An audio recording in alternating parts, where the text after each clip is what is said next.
As always, we remember that in this class, we are calm, we are creative, and we are artists.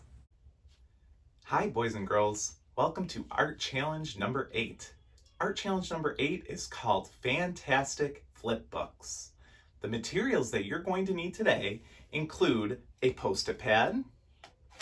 If you don't have a Post-it pad that's extra, you could always use a grouping of about 15 to 20 index cards clipped together with a binder clip.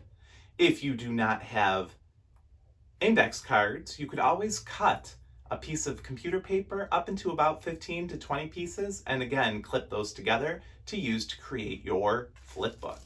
Then you'll need a pencil to draw your animation for this art challenge today. Now we know that artists always start with an idea.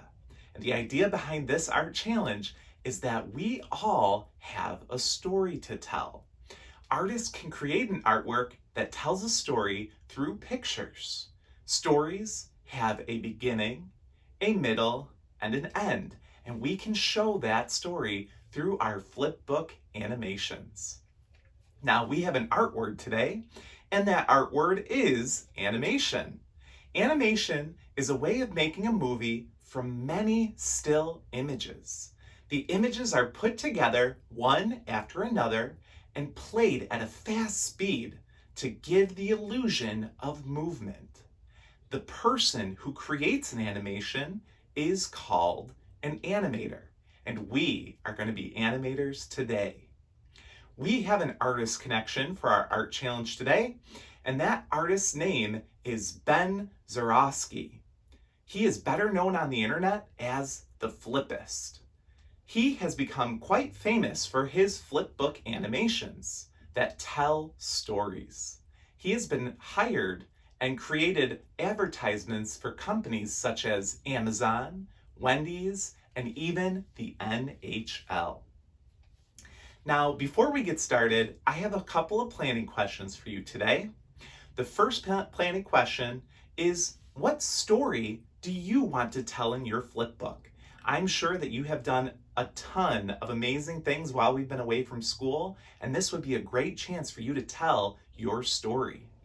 The second question that I have for you is, remember what's going to happen in the beginning of your story, what's going to happen in the middle of your story, and how is your story going to end? Once you've thought about those things, we can get started. I can't wait to see what you're going to make. Okay, let's get started. The first thing that we're going to need for our flipbook animations is a stack of paper. Now, if you have an extra Post-it notepad laying around that your parents would let you use, that will work out great because it's already glued together at the top and it's very easy to flip. But let's say you don't have an extra Post-it notepad, you can always create your own. And the way we can do that is taking a stack of either cardstock or computer paper. Now, if you use cardstock, it is going to be easier for you to flip, but if you use computer paper, it's helpful because you would be able to see through it to help you line up your animations.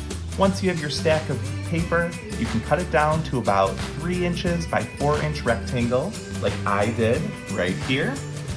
And to bind these together, a really easy way would be to take a binder clip and clip it at this end. That way, those pages become easy to flip. If you don't have a binder clip, you could always use some tape to adhere those together.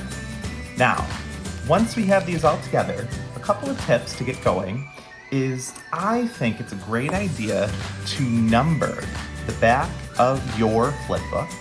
And the reason why is in case all of these papers get lost, you would know the order of your animation and be able to put it back together.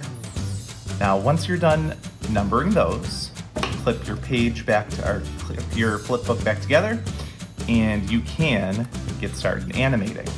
Now, I think it's a good idea to animate from the back to the front, and the reason for that is once you have drawn your first image, like so,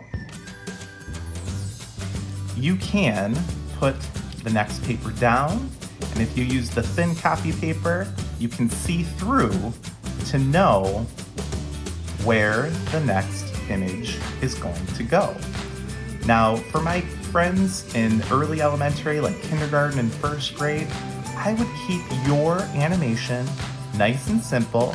Maybe start off with the bouncing ball animation. Draw a couple of circles that go up and down, up and down. For my friends in 2nd through 4th grade, you can make your animation as complex as your imagination will let you. So let's check out this simple flip book that I just created here. Pretty cool.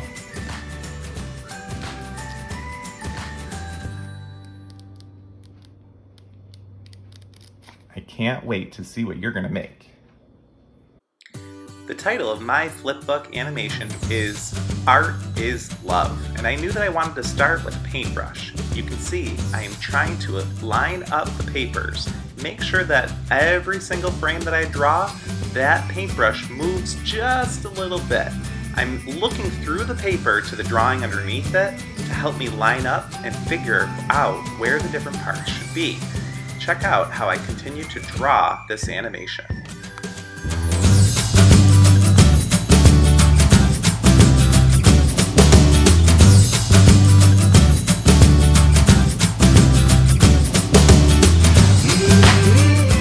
When you're all done, flip your papers together with that binder clip and flip through to see your animation move.